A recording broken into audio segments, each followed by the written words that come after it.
All right, everybody, just here at Lily More Realty, here with Lily today, just asking a couple questions, just, seeing, I guess the mind of the best, So my first question I actually have today, what advice would you give to somebody in a contingency situation? People don't really know what a contingency situation is, and to be honest, neither do I. So I'd actually like to hear what a contingency situation is in the first place.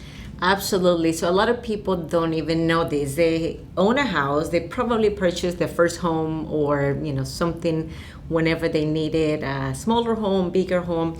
The contingency situation, what it basically entitled is somebody wanting to move to a different houses, or like I say, selling the house to move to another house, getting that equity from the house, because obviously you bought a house many years ago, you have grown some equity, you have some money in that house. So what you do is get the money from the selling of your house to purchase another property. And there is different reasons why people do that. Sometimes again is because they want to downsize something smaller, they want to get something larger. Some people want to move closer to their family members. There is a lot of different situations where a contingency could happen. So if you are in that situation where you need to get the equity from your house to purchase your next house, there is a few things you can do, and there is options. One of the options, number one, of course, is put your house on the market, set up as a price, we sell the house. You have to have a place where to go when we're looking for another house. Another option is get your house ready to go on the market, list it, and then we at the same time, it's like a domino effect. We start looking for another property basically at the same time your house is selling. So when you go on the contract, I can request a lease back or something for you to stay in that house a little bit longer while we're closing on the next house. So it's basically one house has to close in order to purchase the next one. Another option is what is called a bridge loan. A bridge loan is when a bank can give you a portion of the equity upfront without you selling your house to go purchase the next house you're gonna buy. As soon as you close on this house, you have to, number one, this house has to sell. You have to repay your current mortgage plus the bridge loan, which is basically part of the equity of your house. You have to qualify for both mortgages. So there is options, and a lot of people get afraid because they don't know how the process works. Mm-hmm. It is easy when you work with a professional who knows how contingencies work, because you put in a lot of money, earnest money, inspections, appraisal on the next house, and if you don't protect yourself, you could lose all of that money if your house don't sell. So we have to get your house ready on the market. And a lot of people have that fear, what happened if I don't find a house that I'm gonna love? I can promise you all of my clients that have sell their homes and purchase another one within a contingency, we always find the house they're looking for. And I told my clients over and over, I say this, there is no such a thing as a perfect home. Mm-hmm. There is, unless you build something from the bottom up, you're never going to find a perfect home. We're going to find something similar, but there is always the reasoning and the motivation of why you're selling, so we can get your house. Most importantly, your house has to be ready to sell in order to move to the next one. So that's basically a contingency. As a seller, somebody's going to present you with a contingency offer. If their house is not on the contract, most likely you're not going to take that contingency because you're basically waiting for them to sell their house in order to sell your house. So there is a lot of negotiation things that doesn't really help if you have a contingency, but it's ways to overcome. And these deals happen more than often. I would say at least 60% of the time here in the Dallas-Fort Worth area. Yeah, I hear there's a lot of pros and cons with the whole contingency situation, a lot of negotiating and stuff. And, the importance is just finding someone to help you along with that process. Oh, absolutely.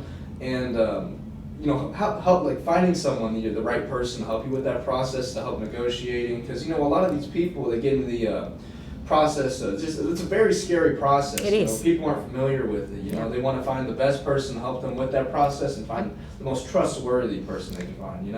And I agree with you. It has to be somebody who knows what they do, and somebody in the real estate arena that has enough experience with contingency selling houses. You have to read reviews. You have to see what the other customers or clients are saying about this agent. It is important, and it matters who you work with, especially when it comes to contingencies. Like I say, it's like a little domino effect. Everything has a timeline, and you have to be within timelines. You cannot just put a contract and hope that it closed. You have to be on top of all the paperwork and everything that's happening. Yeah. You know, with that, right, just people looking to sell their house, right? What strategy or like improvements they can make? Because, you know, there's so many things that go into selling a house, you know, that can be overlooked, especially the details. Yes. What exactly would you recommend, like, the seller do to maximize, you know, the price of their house, you know? Absolutely. There is many things a seller needs to do in order to get the house ready, especially in today's market. What you're gonna see is houses that are selling, they are moving ready. They are ready to go. People doesn't wanna go see a house and start thinking about the upgrades or changes they have to do. So I would say there is a few things. I'm gonna give you probably the top 3 that I think top of my mind people should be doing whenever they're gonna list their house for sale. Number 1, landscaping. If your house has a beautiful landscaping outside, first impression matters. That's what people see when they get out of the car. They come and see the house in person. They saw the beautiful pictures online. They see your house. How is the grass? How is the landscaping? You don't have to have like a beautiful thousands of dollars worth of landscaping, but you have to have some place that's clean, grass cut, bushes cut, everything that looks fresh and inviting to come to your house. Number 2 is decluttering your house. And this is something I do tell my clients over and over. Think about when you go to a model home, basically that house has the bare minimum. It's not even clothes in the closet. And I'm not asking for my clients to remove everything from the house, but we go room by room and we remove items that make the room look smaller. So the decluttering basically is living in your house when we're selling the house, but it looks kind of like a model home, like almost like if the house was a vacant. Removing personal belongings, like personal pictures, that's one of the things you do want to remove from your house, just because when somebody come and see your house, they want to get that picture of them living in the house instead of feeling like they walk into a stranger house. When they start seeing your family vacation, your pictures, it is easier to have that removed. And another thing I think is very important, especially if you have a 2-story house. If you have a 1-story house, just get it done. Is get the windows clean. You know, many times, especially here in Dallas-Fort Worth, we get storms, we get a lot of dust. And that's one of the things people most of the time don't do on a monthly basis. Sometimes people do it once a year. But whenever we're going to get your house on the market, having the windows clean and, of course, the inside of the house clean, is to me one of the most important things you can do prior to getting your house on the market. So with those details, I noticed a lot of it's super overlooked. You know, Yes. even just going to a bunch of open houses myself, you know, with the landscaping and the whole decluttering, I do notice that within houses, I enter a room, right, and, you know, just having a plant in the corner, for example, you know, it just adds so, like, when you remove, like, a plant in the corner, it feels like the room's way more open, and, you know, it doesn't feel as confined, and, you know, Yes. even gives you a couple square feet, it feels like, you know? Yes, absolutely. And, you know, I was also wondering, and I'm sure many people are also wondering, how exactly, like, what attracted you to the whole DFW real estate market in the first place, and, you know, what makes you keep that motivation to just keep pushing and be the best you can? Well, it's funny if I tell you the story how I started on real estate. Some people ask me, and I remember at the time I was working in corporate. I just knew in my heart that it was something else for me to do. I was always looking for additional opportunities within the company I was working with, outside the company. I used to work 9 to 5. I used to try to get part-time jobs on the weekend just to trying to find myself and see what I'd really like to do in life. And a lot of people, I remember at the time I was doing some TV commercials for some dealerships in the Dallas-Fort Worth area. I remember a few people approached me and said, you should be in sales because you're really good, like in front of the camera, you're really good talking to people. So I went home and I told my husband, I think I'm gonna be a car salesperson. I wanna be selling cars. And he just looked at me and said, what are you talking about? I said, people tell me I'm friendly and I could be good at sales. And he said, no, you should just, if you're gonna sell something, go sell houses. Of course, you imagine, I was like, what? Like, what do you mean go sell houses? Yeah. I have no idea how to sell houses. What are you talking about? He said, well, you have no idea how to sell cars either. So go ahead and get your classes and see how you can get started. And I said, well, that's not actually a bad idea. That's how I started selling houses in DFW, because somebody told me I was friendly, which I didn't know at the time.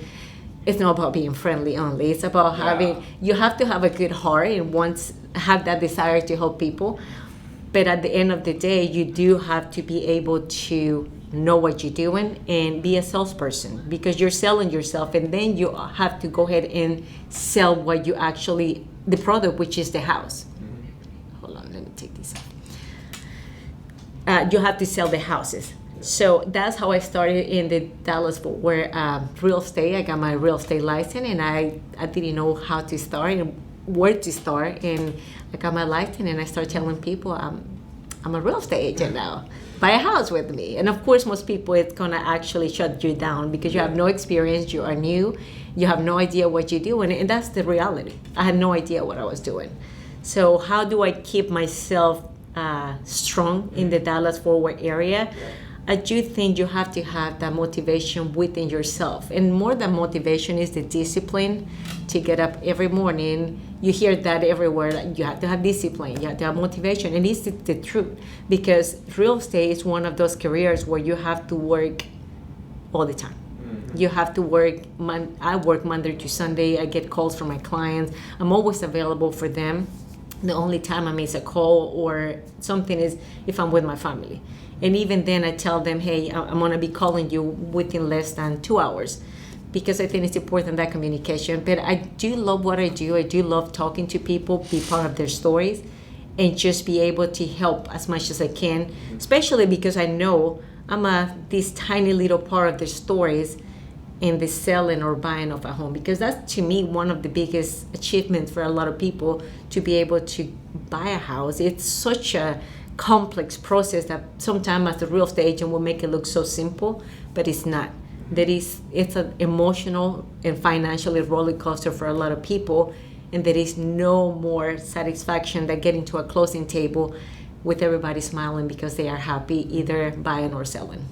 And piggybacking on that, kind of having like how important it really is finding someone to help you with that very complex process, and kind of how special it feels to get to start people on like basically their path to life, Yep. like a single family, they get to live in that house maybe for like the next 10, 15 years.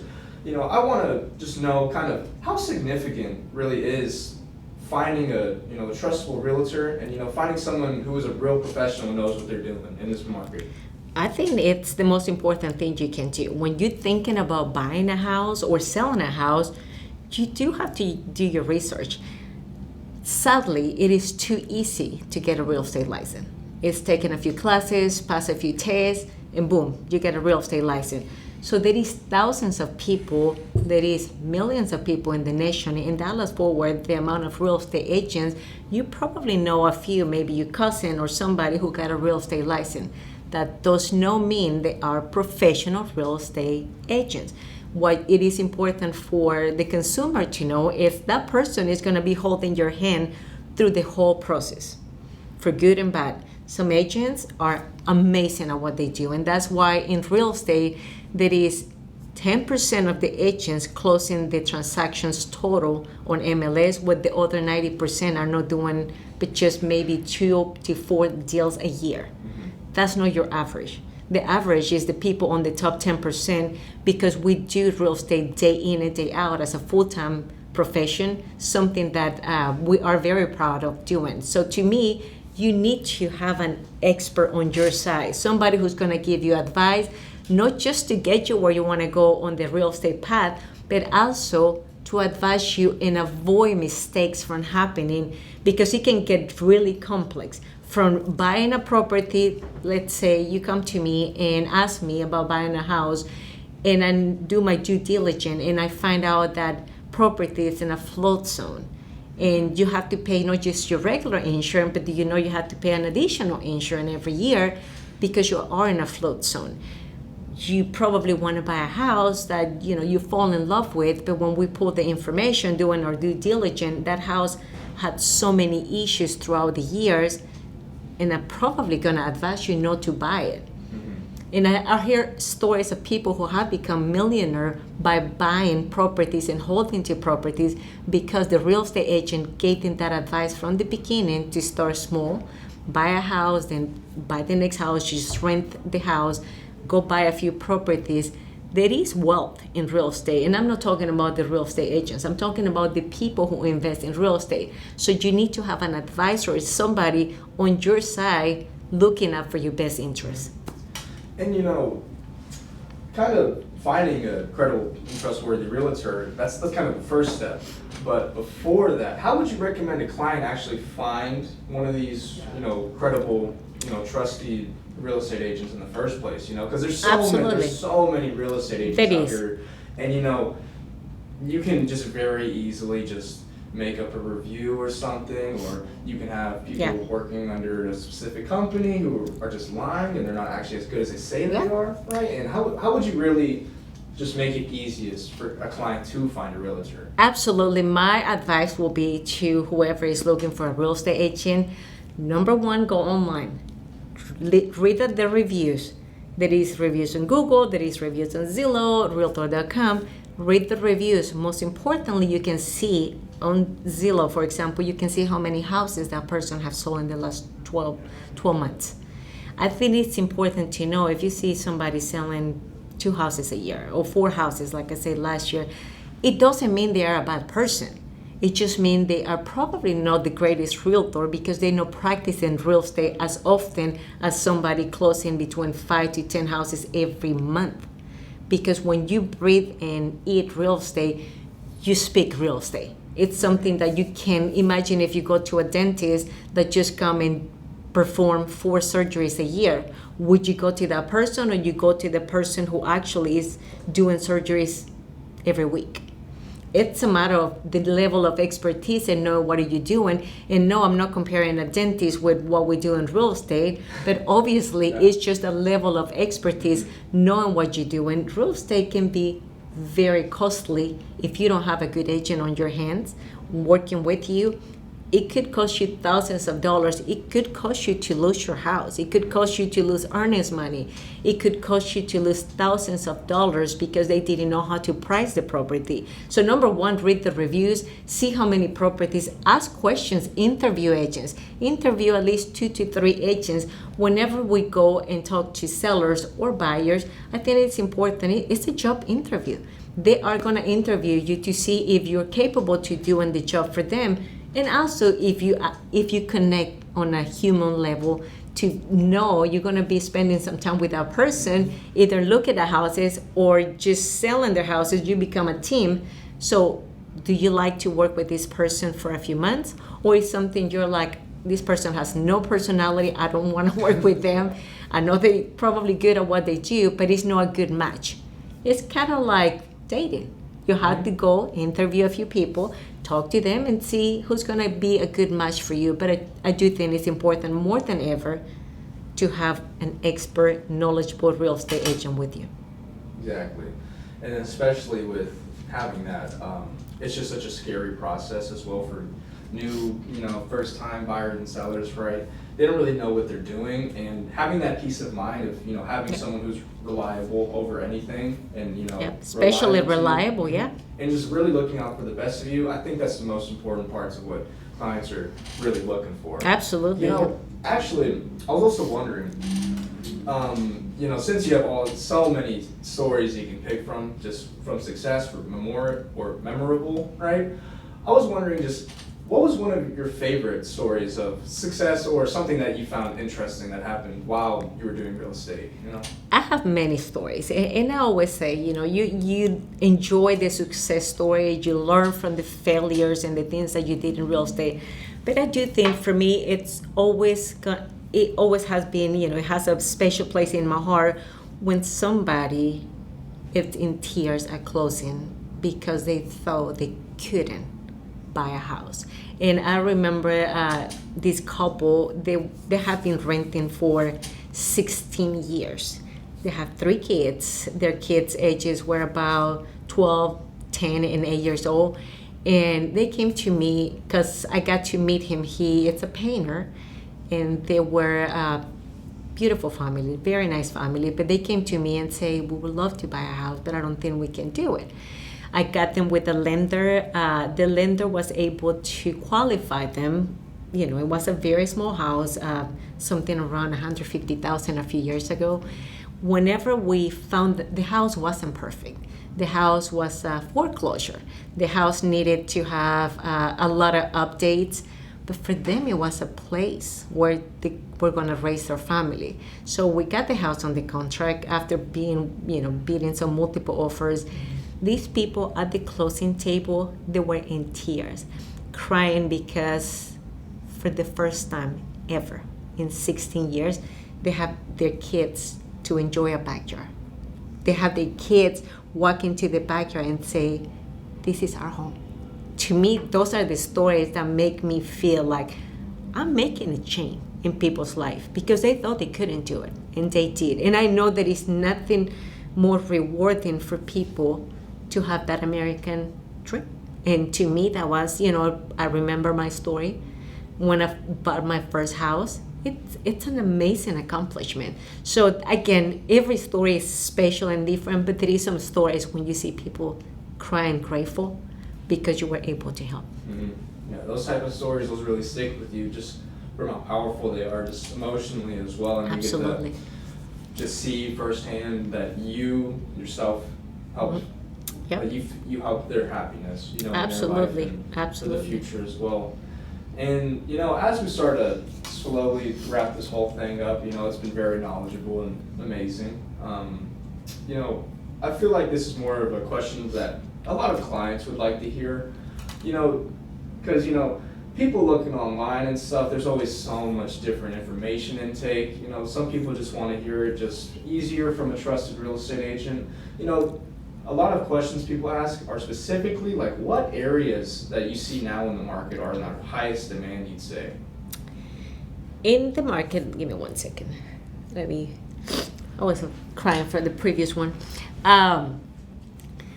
What I do see in high demand, Dallas-Fort Worth is an area that year over year has grown 2% to 3% overall in the whole Dallas-Fort Worth area. But the highest areas are those areas with good school district. When people is moving, especially from out of state, they do some research online, and some areas that are very popular for people are Keller, Frisco, Salt Lake. Some of them, they don't know about some of the areas within those vicinities. There is so many cities and towns in Dallas-Fort Worth. But when we have clients come for appointments, buyers especially, they always ask, what are the best schools or the ratings in the area where I can buy a house at a specific price point where my kids are going to get the best education, because it's still public education. We do have a lot of private schools, but majority of people are looking for the public school with very highly rating scores. Mm-hmm. One of the I will mention is Salt Lake. Salt Lake has the best schools in the nation. It has been number one for a long time. Highland Park is also on the top schools in the nation. Highland Park, Salt Lake, you're talking about $1 million homes.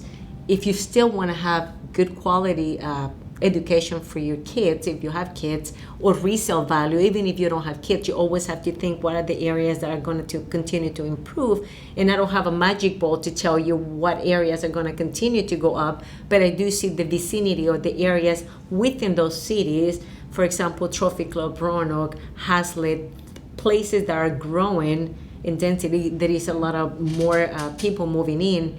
The school district is phenomenal, and they are continue to be also really good school districts. So it's always, come down to what area, what is it close by. There is a saying in real estate, you can buy a house, but you can't buy the location.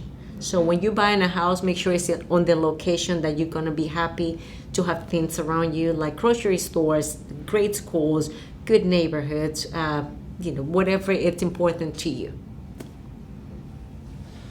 Kind of just going over like all the questions I was asked. Do you have any further comments or anything you'd like clients to know about the market, especially nowadays? Because I know we didn't really go over anything, Yeah. or everything, but just speaking to the realtor herself. Of course, there's some, questions and concerns you want to speak to with clients, Yep. sometimes you want to voice a concern or opinion about the market that clients don't Absolutely. really know about, especially myself. I'm just the one asking questions here, but, some questions may come up, just day to day, kind of just No. whenever you're working, I'm gonna give you some data that was recently shared with me by the Association of Realtors here in Dallas-Fort Worth. 2024 has been a slower year compared to 2023. In the first 6 months, between January and July, there has been 12,000 less homes sold in comparison with 2023. Wow. That's what the market is telling you, and this is an advice for sellers. Whenever we're going to be listing your house, we're going to pull comparables, what have sold in the last 90 days, but also we see what's for sale, because a lot of these houses are just sitting on the market. And it doesn't have to do with the market crashing. It's just a market correction from 2021 and 2022 when the properties went up to 26%. That's very unsustainable because people's salaries didn't go up that much. Mm-hmm. People can't afford anymore a $750,000 house with a $10,000 payment because the taxes went up, the insurance went up, the interest rate is 7%. So what's happening right now, you see a lot of houses on the market and you start seeing a lot of price reduction. Mm-hmm. Or when I pull the comps, I see a lot of houses sold for less than what they initially was listed for. So if you want to sell your house in 2024, you have to make sure you have a realistic price and expectation, because again, the market is soft now in 2024 compared to 2023. Wow. Yeah, and that's super easy to overlook too, especially when selling your house, because you might think the market's just gonna kind of just stay the same, it's always changing, it's like stocks up and down, It is changing. Always got to be paying attention, especially if you're a client, and that's why that relationship between the client and the realtor, you always got to have a trusted one, because if you But don't also, it's important for buyers to know right now there is an opportunity to go get a house, negotiate closing costs, negotiate the price, especially if the house has been on the market for over 30 days. A lot of people is on the sidelines waiting for the interest rate to drop. If that happened at the end of the year, let's say it dropped by 1%, guess what's going to happen? There's going to be a lot of buyers getting out of the sidelines to go purchase the same house, and we could see multiple offers again. So if you're a buyer, my suggestion, don't wait till the interest rate drop. Instead, go negotiate with the seller so you can ask for closing costs or concession to lower your interest rate in today's market. You could score a better rate or better deal than waiting for the interest rate to come down. Wow. Well, yeah, very knowledgeable, the talking, it was great talking to you today. Thank you for your time. Thank you, sir. Appreciate you. Got to ask all these questions, got to learn a lot, and I'm sure clients, they learned a ton too, Yep. But it was great talking to you. Thank you for your Likewise. time. Likewise. Hopefully you record all that.